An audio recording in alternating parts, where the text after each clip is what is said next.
Hello दोस्तों, नमस्कार। बहुत बहुत स्वागत है आपका यूनिवर्सिटी योद्धा ऑफिशियल चैनल में। मैं रोशन स्वागत करता हूँ आपके अपने चैनल में। जैसा कि आपने पिछली क्लास में देखा, हमने यूनिट 2 को कवर किया। इस वीडियो में हम जैसे ज्योग्राफी के जो है यूनिट 3 कंप्लीट करेंगे। तो वीडियो लास्ट तक आप जरूर देखिए कि क्वेश्चन जो आपका बनने वाला है यहीं से बनेगा। सबसे पहले हम ऑब्जेक्टिव क्वेश्चन करेंगे, उसके बाद आपका जो है सब्जेक्टिव क्वेश्चन करेंगे, ठीक है। अगर अभी हमारे चैनल पहली बार है तो चैनल सब्सक्राइब करें और अपने दोस्तों के साथ इस वीडियो को शेयर करें ताकि हर एक महत्वपूर्ण बच्चे के पास ये वीडियो पहुंचे। तो चलिए आज का जो सेशन है उसको हम शुरू करते हैं। सबसे पहले जो है 50 VVI ऑब्जेक्टिव क्वेश्चन हम डिस्कशन करेंगे यूनिट 3 से। तो चलिए समझिए। सबसे पहले बात करेंगे द्वैतवाद का अर्थ क्या होता है। तो द्वैतवाद का अर्थ होता है दो विपरीत विचारधाराओं का जो है अस्तित्व। और भौतिक भूगोल का मुख्य अध्ययन क्या है। तो भौतिक भूगोल का मुख्य अध्ययन है प्राकृतिक तत्व, ठीक है। मानव भूगोल का मुख्य रूप से किसका अध्ययन करता है। तो मानव भूगोल जो है मानव एवं उसकी गतिविधियों का जो है अध्ययन करता है, ठीक है। भौतिक और मानव भूगोल में किसका उदाहरण है। भौतिक और मानव भूगोल जो है द्वैतवाद का उदाहरण है, ठीक है। नेक्स्ट, पर्यावरणीय नीतिवाद में किसका अधिक महत्व दिया गया है। तो पर्यावरण नीतिवाद में जो है अधिक महत्व किसका दिया गया, पर्यावरण को दिया गया है। नीतिवाद के अनुसार मानव की गतिविधियां किससे प्रभावित होती है। तो इसमें जो है नीतिवाद के अनुसार जो है अधिक प्रभावित किससे होती है, पर्यावरण से होती है, ठीक है। आप लोग ध्यान रखिएगा। अब पर्यावरण नीतिवाद का प्रमुख समर्थन किसने किया था। तो इसमें जो है फ्रेडरिक रेडजोल और कार्ल रिटर, इन दोनों व्यक्तियों द्वारा ही इनका जो है किया गया था, ठीक है। नेक्स्ट है रेडजोल किस विचारधारा से संबंधित है। तो रेडजोल जो है नीतिवाद विचारधारा से जो है संबंधित है। सम जो है साम्यवाद का विकास का प्रमुख कौन सा देश था। तो साम्यवाद का जो विकास का हुआ वो कौन सा देश था, फ्रांस। साम्यवाद के प्रमुख समर्थन कौन थे। तो समर्थन की बात करें तो लुवियन बेब थे, ठीक है। साम्यवाद के अनुसार मानव को क्या प्राप्त है। तो साम्यवाद के अनुसार जो है मानव के अनेक संभावनाएं जो है प्राप्त है। साम्यवाद को किस क्रिया के लिए माना जाता है। तो ये जो है मानव क्रिया प्राकृतिक अवसर देती है, मानव उसका उपयोग करता है, या किसने दिया गया। तो ये साम्यवाद में बोला गया।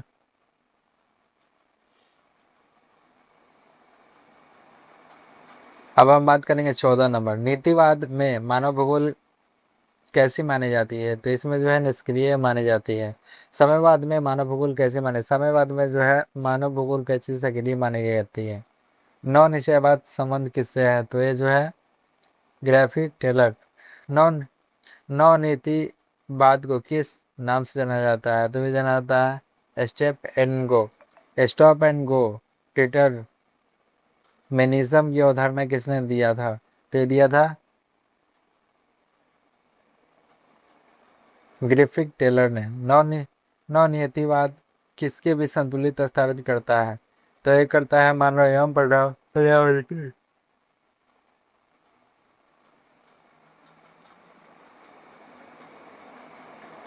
20 नंबर का क्वेश्चन है, नौ निश्चयवाद का जो है पर्यावरण क्या माना था। तो ये माना था मार्गदर्शन, ठीक है। व्यवस्थित भूगोल का अंग्रेजी नाम क्या है। तो इसका नाम है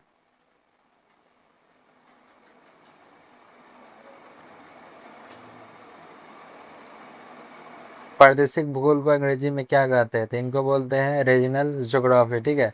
व्यवस्थित भूगोल जो है किसका अध्ययन किया जाता है। तो इसमें जो है किसी भी एक विषय का जो है अध्ययन किया जाता है व्यवस्थित भूगोल में, ठीक है। प्रादेशिक भूगोल में किसका आधार है। तो इसमें है क्षेत्र का आधार है। व्यवस्थित भूगोल का संबंध किससे है। तो ये जो है किसी विशिष्ट भौगोलिक तत्व के अध्ययन से है।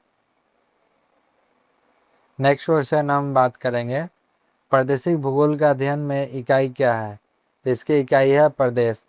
किसी भी क्षेत्र में समग्र भौगोलिक विशेषताओं का अध्ययन किससे संबंधित होता है। तो ये प्रादेशिक भूगोल से संबंधित होता है। विश्व की जलवायु का अध्ययन किसका उदाहरण है। तो ये जो है व्यवस्थित भूगोल का जो है उदाहरण है। भारत में भौगोलिक अध्ययन किसका उदाहरण है।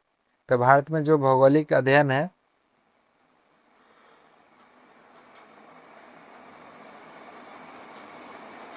ये जो है प्रादेशिक भूगोल का है। दैत्यवाद का प्रमुख उदाहरण क्या था? दैत्यवाद का प्रमुख उदाहरण है पृथ्वी के विभिन्न दृष्टिकोण की व्याख्या करना। ठीक है।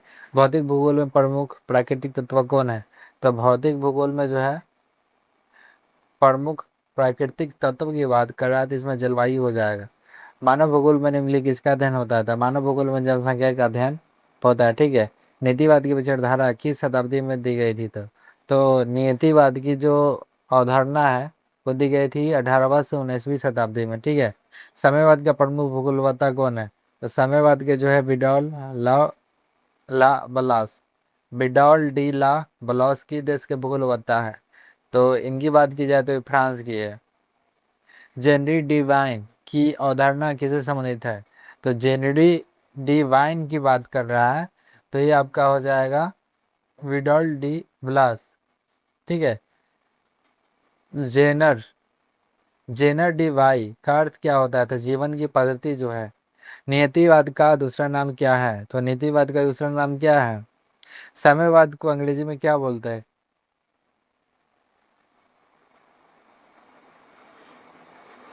पोसिबिलिज्म। नव निश्चयवाद किस अवधारणा के लिए माना जाता है? तो ये माना जाता है संतुलित विचारधारा के लिए। ठीक है। दूसरा क्वेश्चन आप क्या बात करेंगे? नीतिवाद में प्राकृतिक पर्यावरण को क्या माना जाता है? तो इसको माना जाता है प्रमुख नियंत्रक। साम्यवाद में मानव किसका उपयोग करता है? तो इसमें जो है प्राकृतिक संभावनाओं का जो है उपयोग इसमें करता है। ठीक है। व्यवस्थित भूगोल का उदाहरण क्या है? तो इसमें जो है किसी भौगोलिक तत्वों के व्यवस्थित अध्ययन करना। प्रादेशिक भूगोल का मुख्य उद्देश्य क्या है?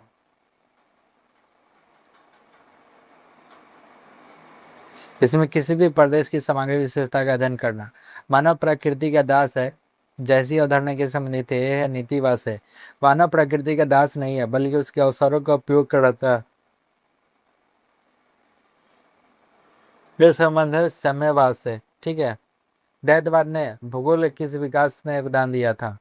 कि जो है विभिन्न विचारधाराओं को जो है जन्म दिया था। मानव पर्यावरण का संबंध किस दृष्टिकोण से है? ते आपका है नौ निश्चयवाद से। विषय आधारित अध्ययन किससे? भूगोल से है। ये व्यवस्थित भूगोल से है। प्रदेश आधारित अध्ययन किससे है? तो ये प्रदेशिक भूगोल से। ठीक है। तो चलिए, अब तो हमें जो है शॉर्ट क्वेश्चन कर लिया, अब हम लॉन्ग क्वेश्चन करेंगे। फटाफट करेंगे क्योंकि टाइमिंग कम है। हमारा प्रयास है कि कम समय में आपको ज़्यादा ज़्यादा कुछ बता दें, ताकि जो है एग्ज़ाम के लिए पूरी तरह तैयार हो जाए, आपको एग्ज़ाम में कोई ज़्यादा दिक्कत नहीं हो। और आपका जो क्वेश्चन बनेगा यहीं से बनेगा, तो आप लोग जो है बहुत ध्यान से देख कर जाइएगा और इस नोट्स का रिविज़न करके एग्ज़ाम में जाइएगा।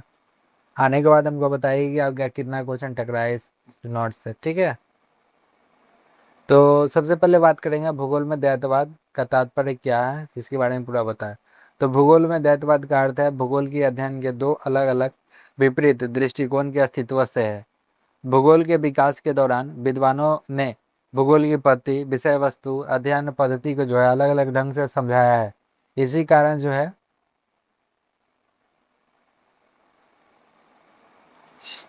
जो है भूगोल अनेक दैत्यवादी विचारधाराओं से विकसित हुआ है।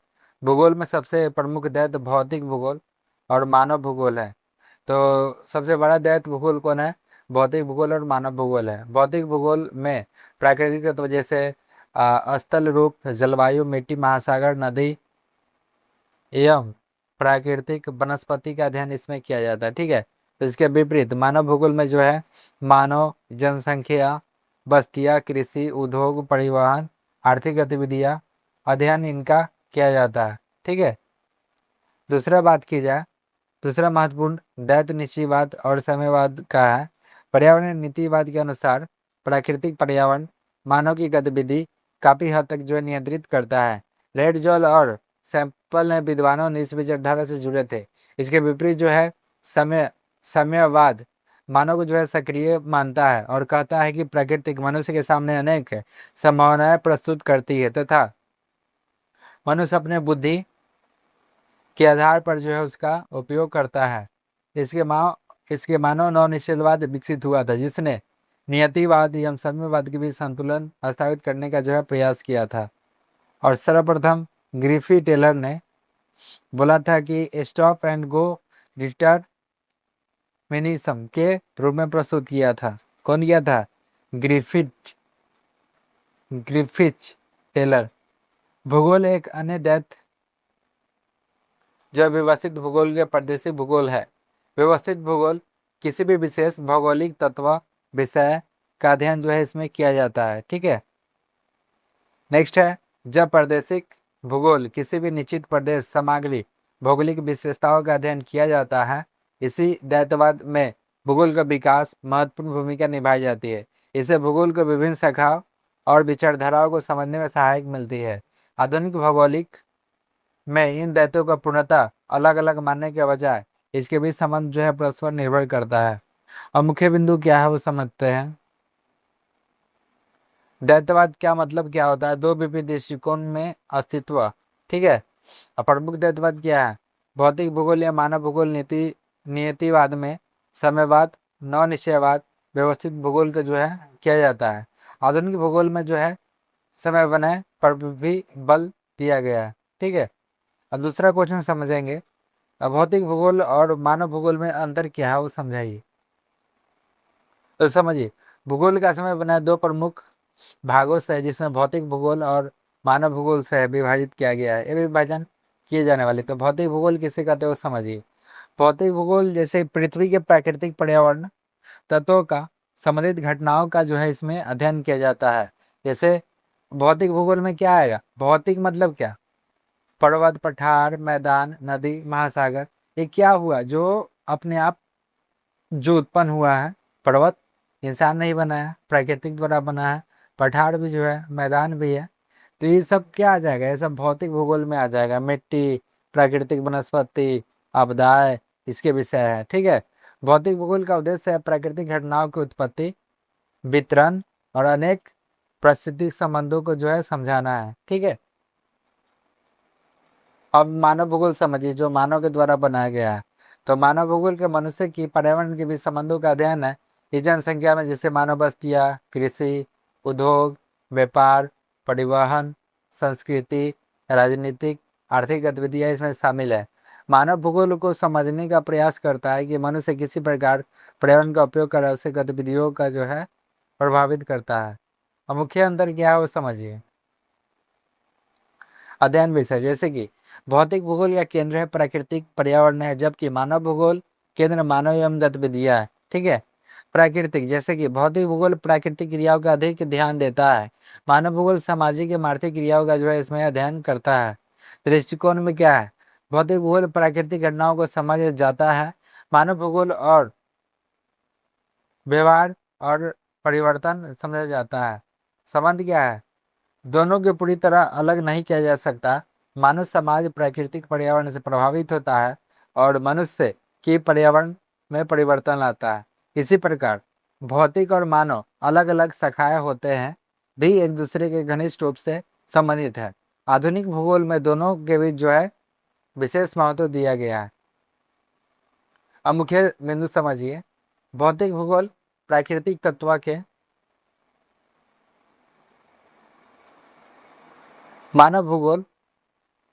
मानव भूगोल उसकी विभिन्न गतिविधियों का अध्ययन और अब मुख्य अंतर उसके अध्ययन के रूप का विषय है। ठीक है, दोनों एक दूसरे से जुड़े हुए हैं, एक दूसरे के जो है पूरक है। ठीक है, उदाहरण के लिए भौतिक भूगोल में क्या जाएंगे? हिमालय, नदियाँ, जलवायु। मानव भूगोल में क्या आएंगे? जनसंख्या, कृषि, उद्योग, परिवहन। सामान्य प्राकृतिक परिस्थितियों में भी और मानव समाज गतिविधियों में भी भिन्न हो जाता है। ठीक है, तो आप समझ लीजिएगा, एग्जाम के इंटरव्यू से ये जो है VVI क्वेश्चन है, आने के चांसेस ज़्यादा है। दूसरा हम समझेंगे पर्यावरणीय नियतिवाद क्या है। तो पर्यावरणीय नीतिवाद भूगोल की वह प्रमुख विचारधारा है। इसके अनुसार जो है प्राकृतिक पर्यावरण मानव जीवन, व्यवहार, गतिविधियों को नियंत्रित करता है। इस विचारधारा के जो है प्राकृतिक प्रमुख मानव अपेक्षाकृत निष्क्रिय माना गया है। ठीक है, नियतिवाद के अनुसार जलवायु, स्थलरूप, मिट्टी, जल, प्राकृतिक संसाधन मानव समाज विकास की दिशा निर्धारित करते हैं। उदाहरण के लिए अत्यधिक ठंडे एवं गर्म क्षेत्र में जो है मानव जीवन की गतिविधियाँ जलवायु में प्रभावित होती हैं। इसमें प्रमुख समर्थन क्या मिला है? तो फ्रेडरिक डेटजोल ने क्या बोला था? ये जर्मन के जो है भूगोलवेत्ता थे। डेटजोल ने मानव समाज एवं पर्यावरण के संबंधों में समझने का प्रयास जो है किया है। उनके विचार से यह धारणा मजबूत हुई कि प्राकृतिक परिस्थिति मानव समाज के विकास के लिए महत्वपूर्ण प्रभाव डालती है। ठीक है। अब चर्चिल ने क्या बोला था? सिंपल में मानव जीवन के प्राकृतिक पर्यावरण के प्रभाव को विशेष महत्व दिया है। उसके अनुसार जो है मनुष्य के जीवन और गतिविधियां पर भौगोलिक परिस्थितियों का जो है गहरा प्रभाव पड़ा है। अब हैगी गटन ने क्या बोला है? जलवायु की सभ्यता विकास के संबंध पर जो है विचार किया। उन्होंने विभिन्न सभ्यताओं के मानव गतिविधियों की जलवायु परिस्थितियों से जोड़कर समझने का जो है प्रयास किया है। अब आलोचना समझिए। नी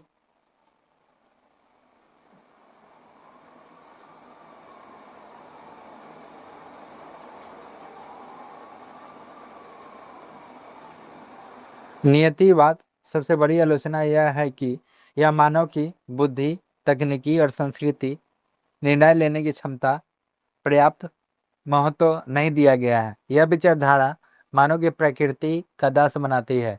मानव में समयवाद एवं नियतिवाद इस कठोर स्वरूप को विरोध किया और नियतिवाद के दो के बीच संतुलन जो है स्थापित करने का जो है प्रयास किया है।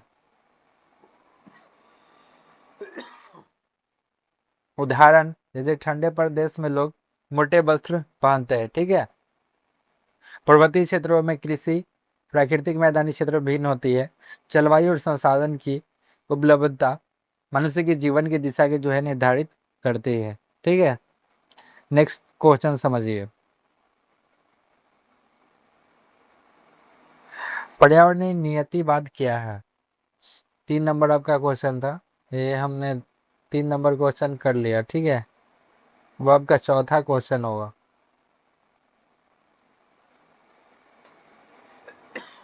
तो चौथा क्वेश्चन आपका होगा साम्यवाद क्या है? इसके प्रमुख सिद्धांतों को जो है समझाना है।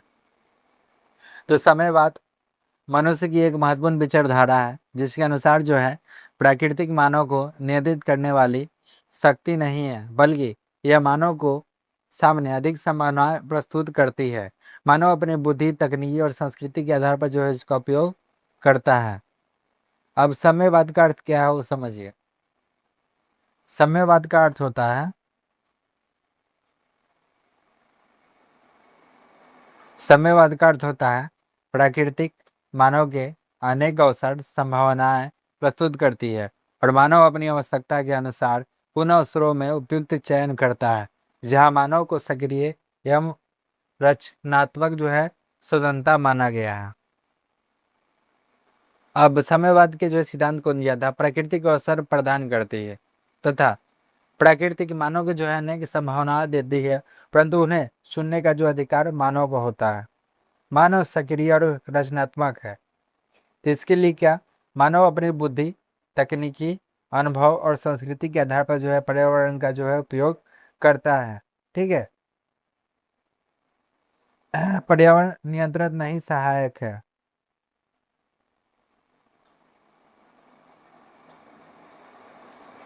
ठीक है। प्राकृतिक मानव की जो है बाधित नहीं करता बल्कि सहयोग प्रदान करता है। ठीक है। तकनीकी का महत्व। तो तकनीकी विकास के कारण मानव प्राकृतिक सीमाओं को जो है कम कर सकता है। जीवन पद्धति। तो विडाल डी ला ब्लॉस के अनुसार जो है प्रत्येक क्षेत्र में लोग अपनी विशिष्टा जीवन पद्धति को विकसित करते हैं। ठीक है। समय बनाए का सिद्धांत जैसे मानव और प्रकृति के बीच जो है संतुलन संबंध स्थापित करता है। समयवाद इसका प्रमुख उदाहरण है। उदाहरण के लिए जैसे रेगिस्तानी क्षेत्र में पानी की कमी प्राकृतिक बाधा है, लेकिन मानव ने कुआं, ट्यूबवेल, नहर, आधुनिक सिंचाई तकनीकी की सहायता से कृषि संभावना को जो है विकसित किया। इस प्रकार जो है प्राकृतिक क्षेत्रों में सड़क, सुरंग, परिवहन तकनीकी जो है गतिविधियों का जो है विस्तार होता है।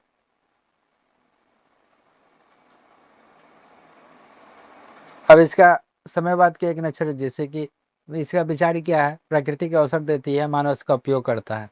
मानव की भूमिका सक्रिय सनात्मक होता है। प्राकृतिक भूमिका जैसे अवसर प्रदान करना, बाधा नहीं। प्रमुख समर्थन क्या है? विडॉल डी लॉबलॉस।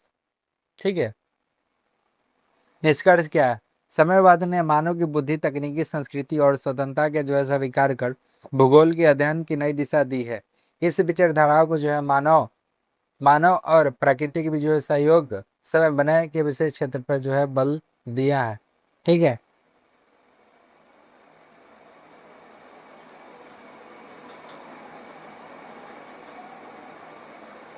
अब इसका 5 नंबर आपका क्वेश्चन करेंगे।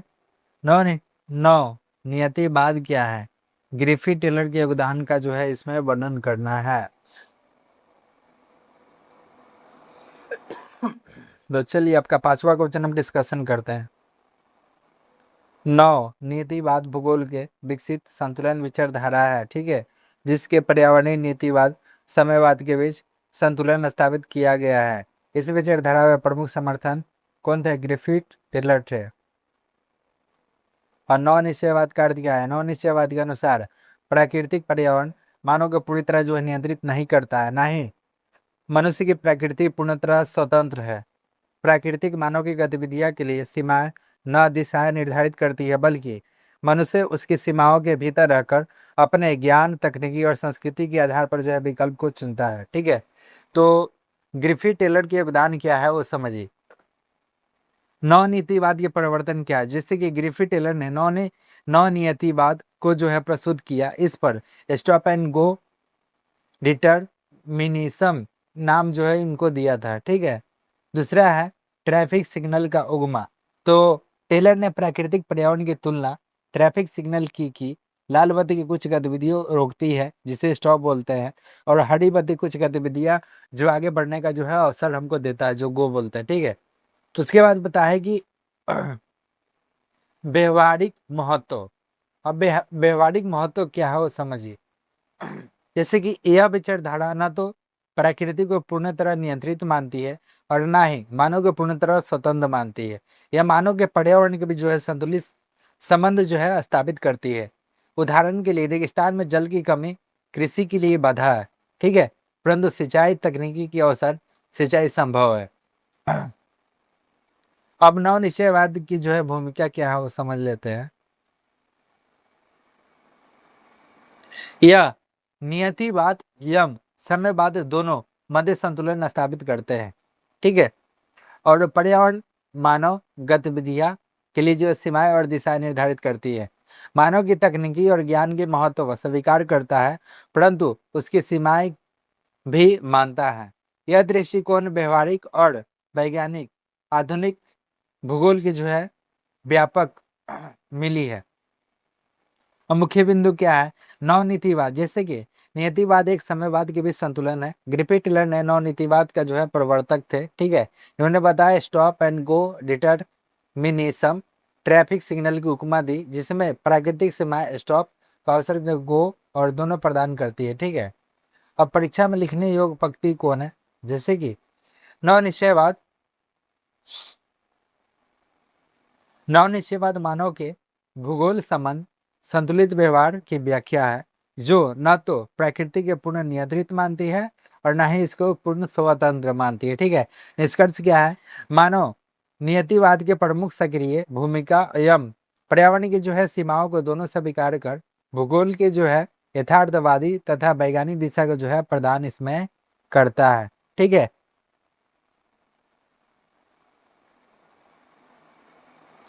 चलिए अब नेक्स्ट क्वेश्चन।